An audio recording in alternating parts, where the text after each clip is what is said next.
तो हेलो नमस्कार दोस्तों, कैसे आप सभी लोग। निखिल क्लास में आपका फिर से एक बार बहुत बहुत स्वागत है। दोस्तों आज की वीडियो में हम लेकर आए हैं कि बीमाएं होती क्या हैं। देखिए दोस्तों, बहुत सारे स्टूडेंट होते हैं जिनके मन में होता है कि बीमा है क्या, इसे मतलब निकाला कैसे जाता है, किसी सूत्र का बीमा कैसे बनाया जाता है। तो इस वीडियो में हम पूरे इसके बारे में डिटेल जानेंगे और इस वीडियो को आप एक बार देख लेंगे तो बीमा आपको निकालना जरूर आ जाएगा और इस बीमा निकालने के लिए आप कभी भूलेंगे नहीं कि बीमा कैसे निकाला जाता है। इस वीडियो को जरूर से लास्ट तक देखिएगा। और चलिए वीडियो को हम स्टार्ट करते हैं और जानते हैं कि बीमा है क्या। पहले हम दोस्तों बता दें कि बीमा है क्या। देखिए बीमा बीमा मतलब वे भौतिक राशियाँ जिन्हें हमें एमएलटी के रूप में लिखना ही बीमा कहलाता है। यानी किसी भौतिक राशि को एमएलटी के फॉर्म में लिखना ही बीमा कहलाता है। यहाँ पे मैंने एक एग्जांपल दिया है, जैसे एम एल पे -1 और टी पे नॉट लिखा है, तो आपको यही मतलब एमएलटी के रूप में लिखना ही बीमा कहलाता है। तो यहाँ पे चलिए हम दोस्तों बताते हैं कि बीमा होता क्या है। तो यहाँ पे मैंने बीमा की परिभाषा तो बता दिया, अब बीमा निकाला कैसे जाता है इसके बारे में बताते हैं। पहले यहाँ पे देखिए कि बीमाएं निकालने के लिए जो राशियाँ होती हैं उसमें पहले उसका बात करते हैं। तो यहाँ पे देखिए भौतिक राशि है, तो यहाँ पे भौतिक राशियाँ होती हैं। भौतिक राशियों में यहाँ पे होती है द्रव्यमान, लंबाई, समय और धारा। तो यहाँ पे देखिए किसी भी मतलब बीमा निकालने के लिए तो यहाँ पे इसकी ज़रूरतें सभी बीमाओं में पड़ती हैं। दोस्तों पहले हमको यहाँ पे ये चीज़ हमको जब पता रहेगा तो कितना हो बड़ा बीमा रहे वो आराम से निकाल लिया जाएगा। तो पहले हम इसको जानते हैं। यहाँ पे देखिए द्रव्यमान, द्रव्यमान को आप जानते हैं मास से, यानी इसे एम से लिखा जाता है। और यहाँ पे देखिए लंबाई, लंबाई को आप जानते हैं लेंथ, यानी किसी भी चीज़ को मतलब नापने के लिए लंबाई की ज़रूरत पड़ती है, तो यहाँ पे हमें इसे एल से लिखना होता है। यहाँ पे देखिए एम, द्रव्यमान को एम से और लंबाई को एल से। और यहाँ पे देखिए टाइम, टाइम को आप जानते हैं समय, समय को यहाँ पे टी से लिखा जाता है। और धारा, धारा को आपको जब भी लिखना है तो उसे ए से लिखना है। ये आपको समझ में आ गया। इतनी चीज़ें आपको लर्न रहेंगी कि कौन सा चीज़ किससे डिनोट होगा, तो आप कितना हो बड़ा बीमार है उसे आराम से निकाल लेंगे। तो यहाँ पे देखिए इतना तो आपको समझ में आ गया होगा। अब हम जानते हैं कि मान लीजिए क्षेत्रफल का हमें निकालना है बीमा, तो कैसे निकालेंगे। ये तो अभी छोटा सा है, अब इसमें बड़ा बड़ा हम बीमा निकालने का आपको सिखाएंगे। जैसे बल का हो गया, विभव का हो गया और मान लीजिए कार्य का होगा, इसका हम बीमा कैसे निकालेंगे। तो उसको पहले ये जानने के बाद आप उसे एकदम आराम से निकाल लेंगे, कोई परेशानी नहीं होगा। ये चीज़ें आप एक बार मतलब देख लेंगे, लर्न कर लेंगे। ये चीज़ें आपको जब एक बार लर्न हो जाएंगी, कितना हो बड़ा बीमा हो, तो आप उसे आराम से निकाल लेंगे। तो इतना बड़ा चीज़ तो आप तो लर्न ही कर लेंगे, कोई बड़ा चीज़ तो थोड़ी ना, इतना छोटा छोटा चीज़ है। इधर भी बताएंगे, उसे आप एक बार लर्न कर लेंगे तो कितना हो बड़ा बीमार है आप आराम से निकाल लेंगे। चलिए हम बताते हैं कि क्षेत्रफल का बीमा कैसे निकालेंगे। मान लीजिए क्षेत्रफल में क्या होता है, लंबाई गुणे चौड़ाई। तो यहाँ पे लिख लेते हैं लंबाई गुणे चौड़ाई। ये तो आपको समझ आ गया, लंबाई गुणे चौड़ाई। लंबाई को क्या किससे लिखा जाता है, यहाँ पे मैंने बताया लंबाई को एल से। तो यहाँ पे हम क्या लिख देंगे एल। और देखिए चौड़ाई, यानी मान लीजिए जो लंबाई है वही चौड़ाई भी है। जैसे यहाँ पे एग्जांपल मैं देता हूँ, मान लीजिए यहाँ पे एग्जांपल मैं दे रहा हूँ। मान लीजिए कोई चीज़ है, ये हमारी लंबाई है और ये हमारी चौड़ाई है, यानी ये लंबाई और ये चौड़ाई है। तो हम लंबाई को भी एल ही से नापेंगे। मान लीजिए उसकी लंबाई नापना है तो एल ही नापेंगे। और चौड़ाई को भी मान लीजिए चौड़ाई जो है उसे हम नापने के लिए मतलब लेंथ का यूज करेंगे, जितना बड़ा रहेगा उसे ही लंबाई मानते हैं। तो ये जो इसको भी नापेंगे उसे हम एल से ही नापेंगे। तो यहाँ पे इंटू है तो इंटू लगा देंगे और इसे एल से नापेंगे, इसलिए यहाँ पे एल का उपयोग कर देंगे। और देखिए यहाँ पे इसको क्या करना है, इसमें डायरेक्ट गुणा कर देना है। तो गुणा करने पे क्या प्राप्त होगा, एल स्क्वायर। यानी जब हम आप जानते हैं कि मान लीजिए ए गुणे ए करेंगे तो बराबर ए स्क्वायर लिखते हैं, वैसे ही सेम यहाँ पे एल गुणे एल करी है तो एल पे स्क्वायर हो गया है। और यहाँ पे देखिए इसका सबसे ज़्यादा महत्व है। आप जब बीमा निकालेंगे तो बीमा जब निकालते समय इसे लास्ट में इसका उपयोग जरूर से करिएगा, वरना वो गलत हो जाएगा यहाँ पे ब्रैकेट का। तो ये बीमा का ही रूल है। और यहाँ पे देखिए आयतन, अब आयतन का बीमा निकालना है तो आप जानते हैं आयतन बराबर होता है लंबाई गुणे चौड़ाई गुणे ऊंचाई। यहाँ पे लिख दीजिए लंबाई चौड़ाई गुणे ऊंचाई। अब देखिए लंबाई गुणे चौड़ाई आप जानते हैं एल गुणे एल, लेकिन ऊंचाई मान लीजिए ये मेरा मार्कर है, सपोज डेट यह मार्कर है और इसकी लंबाई यानी ऊंचाई ये है। तो इसकी ऊंचाई नापने के लिए हमें लंबाई मतलब किसी चीज़ से नापेंगे तो ये एक प्रकार का लंबाई ही है, इसलिए हमें इसे भी एल से लिखेंगे और 3 एल मिलके हो जाएगा एल पे 3, और इसे भी हम ब्रैकेट में ऐसे बंद कर देंगे। देखिए इसका भी हम बीमा एकदम आसानी तरीके से निकाल लिए। देखिए घनत्व बराबर होता है द्रव्यमान, यानी द्रव्यमान बटे आयतन। देखिए द्रव्यमान, अब द्रव्यमान का आप जान ही रहे हैं कि द्रव्यमान को हम एम से लिखते हैं। तो यहाँ पे हमें यहाँ पे द्रव्यमान को एम से यहाँ पे लिख देंगे और बटा आयतन को आप जानते हैं कि आयतन को आप जानते हैं वॉल्यूम का किस लिखा जाता है v से, तो यहाँ पे v लिख देंगे। आपको इतना तो याद ही है। यहाँ पे देखिए अब m है, द्रव्यमान m है तो इसे m ही रहने देंगे। और हमने आयतन यानी आयतन का निकाल चुके हम, तो आयतन का क्या है L पे 3, तो ऐसे हम कर देंगे। और देखिए ये जब ऊपर जाता है यहाँ पे इस फॉर्म में नहीं लिखा जाता है, बीमा कभी निकालेंगे तो इस फॉर्म में लिखना पड़ेगा। तो आपको इस फॉर्म में लिखने के लिए क्या करेंगे, इसको ऊपर ले जाएंगे। इसको ऊपर ले जाने से ये होगा, ये इस फॉर्म में आ जाएगा और इसे इस तरह यहाँ पे लिख देंगे एम एल पे। ये जब ऊपर जाएगा तो हो जाता है माइनस में, इतना तो आपको पता ही होगा, आप 12th में आ चुके हैं। यहाँ पे जब ये ऊपर जाता है तो यहाँ पे माइनस में चला जाता है, तो यहाँ हो गया एम एल पे -3। ये हो गया घनत्व का बीमा। अब चलिए हम वेग क्या जानते हैं। वेग बराबर होता है विस्थापन बटा समय। अब देखिए वेग क्या होता है, विस्थापन बटा समय। अब मान लीजिए मैं यहाँ से यहाँ पे चला तो वो विस्थापित हुआ मैं, तो विस्थापित यानी जो लेंथ हुआ, मतलब जो विस्थापन हुआ मेरा इतना दूरी, वो हम दूरी को किससे लिखते हैं, दूरी भी हमें बताए हैं यानी जो लंबाई है वही दूरी है। तो यहाँ पे इसको विस्थापन को भी हम L से लिखेंगे, ठीक। और जो बचा समय को आपने मैंने बताया t है, तो समय को हम यहाँ पे t लिख देंगे। और जब इसे हम सही से लिखेंगे तो यहाँ पे क्या हो जाएगा L t पे -1। ये आपको समझ में आ गया। ये ऊपर जाएगा तो यहाँ पे t पे -1 हो जाएगा। अब चाल बराबर होता है, चाल बराबर आप जानते हैं होता है दूरी बटा समय। दूरी को हम जानना है L से लिखेंगे, आपको पता ही होगा। समय को हम t से लिखेंगे। देखिए यहाँ पे जो वेग का होगा वही दूरी मतलब चाल का भी बीमा होगा। तो यहाँ पे देखिए इसको ऊपर करेंगे तो सेम ऐसे ही लिखेंगे TL t पे -1। जो इसका बीमा है वही इसका भी बीमा है, आपको ऐसे ही निकालना है। अब हम जानना है कि त्वरण का बीमा क्या होता है। अब त्वरण का बीमा निकालने के लिए त्वरण का बीमा होता है वेग परिवर्तन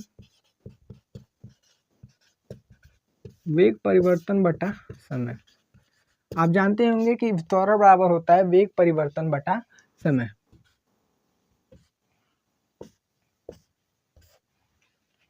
वेग परिवर्तन बटा समय। तो यहाँ पे देखिए वेग परिवर्तन है, वेग की बीमा क्या है, यहाँ पे देखिए वेग की बीमा है L t पे -1, ठीक। और यहाँ पे समय की बीमा क्या होती है t। यहाँ पे ऐसे आपको पता है। अब यहाँ पे देखिए t को हम ऊपर करेंगे, t को ऊपर करेंगे तो यहाँ पे क्या हो जाएगा, देखिए यहाँ पे मैं बता देता हूँ। यहाँ पे हो जाएगा L t पे -2। अब कैसे हुआ ये मैं आपको बता दे रहा हूँ। देखिए यहाँ पे t पे एक माइनस, यानी जिस प्रकार से मैं यहाँ पे ऊपर ले जाता तो एक यहाँ पे हो जाता था, वैसे एक इसमें जाएगा तो एक जुड़ जाएगा और यहाँ पे एक जुड़ेगा तो यहाँ पे हो जाएगा -2। तो यहाँ पे कुछ त्वरण की बीमा कुछ इस प्रकार से LT -2 हो जाएगी। देखिए दोस्तों कुछ इस प्रकार से आपको ये सब बीमाएं आपको लर्न कर लेनी है। ये जब इतना आप चीज़ लर्न कर लेंगे, बस इतना से इतना चीज़ें, तो आप कितना हो बड़ा बीमार है एकदम आराम से आप तोड़ के निकाल सकते हैं। किसी भी सूत्र का बीमा निकालना हो तो एकदम आसान तरीके से निकाल सकते हैं। तो चलिए दोस्तों हम बता देते हैं कि जो बड़े बड़े सूत्र हैं उनकी बीमा कैसे निकालते हैं। तो देखिए हम यहाँ पे कुछ जगह बचा है, वहाँ पर हम बता देते हैं कि जो बड़ा बड़ा सूत्र है उनकी बीमा हम कैसे निकालेंगे। यहाँ पे हम चलिए बता देते हैं। जैसे मान लीजिए कोई सूत्र है, यहाँ पे देखिए बल बराबर क्या होता है, बल की बीमा यदि कोई पूछ लिया तो कैसे निकालेंगे। यहाँ पे देखिए बल बराबर होता है द्रव्यमान इंटू त्वरण। जानते ही हैं आप बल बराबर द्रव्यमान इंटू समय, यानी समझ रहे हो ना, F बराबर m इंटू ए, ये तो आप जानते ही होंगे। तो यहाँ पे मान लीजिए बल की बीमा पूछ दिया तो आप कैसे निकालेंगे। एकदम सिंपल तरीका, बल का पूछ लिया तो वहाँ पे आपको इसका सूत्र लिखना है द्रव्यमान इंटू त्वरण। तो आप जानते हैं द्रव्यमान को m से लिखा जाता है, तो यहाँ पे मैंने मान लीजिए m लिख दिया, ठीक।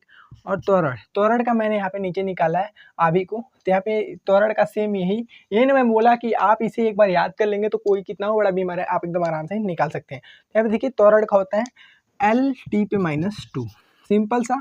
अब इसे दोनों को एक ही में जोड़ देंगे तो हम हो जाएगा m इंटू एल टी पे, सॉरी ऐसे नहीं लिखा जाता है, इसमें एक ही पास m L t पे -2। ये हो गया बल की बीमा। तो यहाँ पे कुछ इसी प्रकार से आपको बीमा निकालना है। तो इसका हो गया बल की बीमा MLT -2। अब इसी प्रकार से आपको यदि पूछ लिया कार्य की बीमा, ये तो पहला हो गया। अब दूसरी बात बता दूं, कार्य की बीमा पूछ लिया, कार्य की बीमा तो क्या करेंगे। तो आप जानते हैं कि कार्य बराबर क्या होता है, कार्य बराबर होता है बल गुणे बल की दिशा में विस्थापन।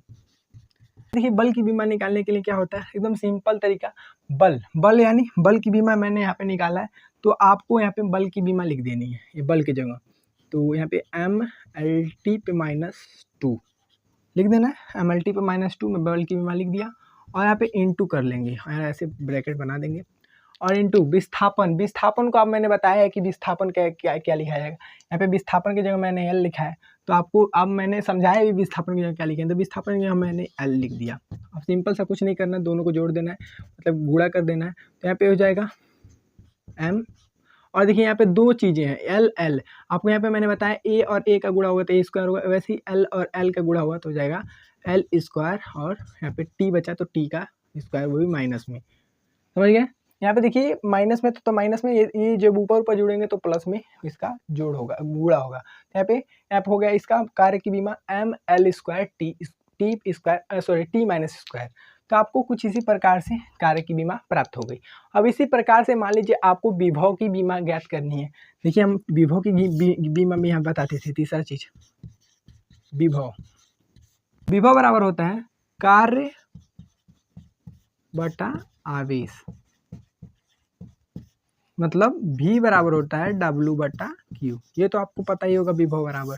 तो आपको सिंपल सा ऐसे आपको निकाल लेने हैं इसका सूत्र, और उसी पे आपको ये जो छोटे छोटे बीमे आपको मैंने बताए बीमाएं उनको रख देने। देखिए कार्य का मैंने बताया है पहले ही, कार्य का यहीं पे कहीं बताया मैंने, कार्य का बीमा यहाँ पे जो निकाला है सिंपल सा वही बीमा यहाँ पे मुझे रख देने हैं। यहाँ पे मान लीजिए कार्य के जो लिख दिया ML square TP minus square, यानी ऐसे लिख देना, और यहाँ पे बटा है तो यहाँ पे बटा लिख देंगे। और यहाँ पे देखिए आप सोच रहे होंगे क्यू की बीमा आपने नहीं बताया तो क्यू को कहाँ से निकालेंगे। एकदम सिंपल दोस्तों, यहाँ पे देखिए क्यू बराबर क्या होता है आप जानते ही होंगे। यहाँ पे देख लीजिए, यहाँ पे देखिए क्यू बराबर होता है I इंटू टी, ये तो आपने सूत्र पढ़ा ही होगा।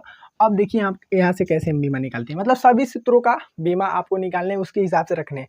ये भी एक क्यू सूत्र, इस पे सूत्र ही बनेगा ना, क्योंकि क्यू बराबर आप जानते ही हो, तो उसी सूत्र पे आपको निकाल। जैसे मैंने यहाँ पे देखिए कार्य की सूत्र बना के मैंने यहाँ पे निकाला, इसलिए यहाँ पे डायरेक्ट लिख दिया, लेकिन आवेश का नहीं निकाला, तो यहाँ पे आवेश का आपको निकालना पड़ेगा। तो आवेश बराबर होता है I इंटू टी। तो यहाँ पे देखिए I का बीमा क्या हो आपको बताया, धारा का बताया कि मैंने A होता है, तो यहाँ पे A लिख देंगे। और T का आपको पता है कि T का समय का होता है T, तो इसका आवेश की बीमा क्या निकल गई A और T। तो सिंपल से यही आपको आवेश की जगह लिख देना है A और T, ऐसे कर देना। अब सिंपल से आप इसको ऊपर ले जाएंगे, सिंपल से आपको ऐसे ही ब्रैकेट पहले बना लेना और यहाँ पे M लिखना है और L स्क्वायर लिखना है, A लिख देना है, मतलब ये इधर लिखे चाहे इधर लिखे कोई बात नहीं है, आपका जो बीमा निकालना है वो सही होना चाहिए बस। ये ऊपर निकलेंगे, जब ऊपर लिखेंगे तो यहाँ पे इनवर्स में हो जाएगा, -1 हो जाएगा, यानी ये नीचे से ऊपर जा रहा है ना, तो यहाँ पे जब नीचे से ऊपर जाएगा तो -1 हो जाएगा। और देखिए यहाँ पे टी जब ऊपर जाएगा तो एक उसमें जुड़ जाएगा, यानी कुछ इस प्रकार से विभव की बीमा हम निकाल लेंगे। ऐसे ही दोस्तों आपको मतलब कितना हो बड़ा सूत्र मिल जाए, आपको इसी प्रकार से कुछ सूत्र से बीमा इसी प्रकार से निकाल लेने हैं, जिस प्रकार से मैंने बल का बताया, कार्य का बताया और यहाँ पे विभव का बताया।